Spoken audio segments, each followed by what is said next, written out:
বিসমিল্লাহির রহমানির রহিম।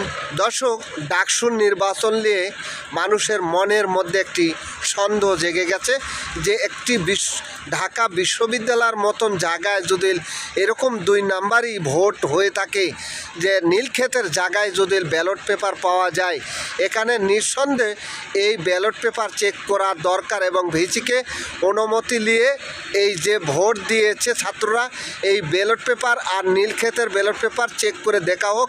যেমন একটা ছাত্র যদি ফেল করে, চ্যালেঞ্জ করে যে আমি পুনরায় খাতা দেখতে চাই, তো এই ব্যালট পেপারও দেখার অধিকার আছে কি না এই ভিসিকে দেখাতে হবে জনসমুদ্রে।